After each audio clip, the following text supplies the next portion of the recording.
Box ഓഫീസിൽ ചരിത്രം സൃഷ്ടിച്ച പൃഥ്വിരാജ് മോഹൻലാൽ ചിത്രം എമ്പുരാൻ നാളെ മുതൽ തിയേറ്ററുകളിലെത്തുക പുതിയ പതിപ്പായാണ്. പ്രേക്ഷക പ്രശംസ നേടിയവയടക്കം 24 ഭാഗങ്ങളാണ് ചിത്രത്തിൽ നിന്ന് നീക്കം ചെയ്തിരിക്കുന്നത്. വിവാദങ്ങൾക്കിടയിൽ വെട്ടിമാറ്റിയ പതിപ്പ് പ്രദർശനത്തിനെത്തുമ്പോൾ ചിത്രം പ്രേക്ഷകരെ തൃപ്തിപ്പെടുത്തുമോ എന്നും ആസ്വാദ്യതയിൽ എന്തെങ്കിലും കുറവുണ്ടാകുമോ എന്നുമാണ് ആകാംക്ഷ. രേണുക രാജേന്ദ്രൻ തയ്യാറാക്കിയ റിപ്പോർട്ട്. ഏറെ വിവാദങ്ങൾക്കൊടുവിൽ മോഹൻലാൽ നായകനായ ചിത്രം എമ്പുരാൻ നാളെ റീകട്ട് ചെയ്ത് തിയേറ്ററുകളിൽ പ്രദർശിപ്പിക്കും. പക്ഷേ അതിനു മുമ്പ് ഈ സിനിമ പൂർണ്ണമായും അതിന്റെ ശക്തിയിൽ കാണാനുള്ള തിരക്കിലാണ് പ്രേക്ഷകരും. ഇവരോട് തന്നെ റീകട്ട് ചെയ്തതിനു ശേഷം ഈ പതിപ്പ് കാണുമോ, അല്ലെങ്കിൽ റീകട്ട് ചെയ്യേണ്ട ആവശ്യം ഈ സിനിമയിലുണ്ടോ എന്ന് ചോദിക്കാം. ഞാൻ എമ്പുരാൻ കണ്ടതാണ്.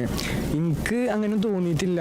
സിനിമ നമ്മൾ സിനിമൻ്റെ ആ രീതിയിൽ എടുക്കണം, മാറ്റേണ്ട ഒരു ആവശ്യമില്ല. ആ സിനിമൻ്റെ അത് പോകും മാറ്റി കഴിഞ്ഞാൽ. സിനിമയായിട്ട് തന്നെ കാണണം. ഇതിപ്പോൾ സെൻസർ ചെയ്യേണ്ട ആവശ്യമൊന്നും ഇല്ലാന്ന് എനിക്ക് തോന്നുന്നു. കാരണം നല്ല രീതിയിൽ തന്നെ പാഠം കൊടുത്തിട്ടുണ്ട്. സിനിമയായിട്ട് തന്നെ കാണുകയും ചെയ്യാം.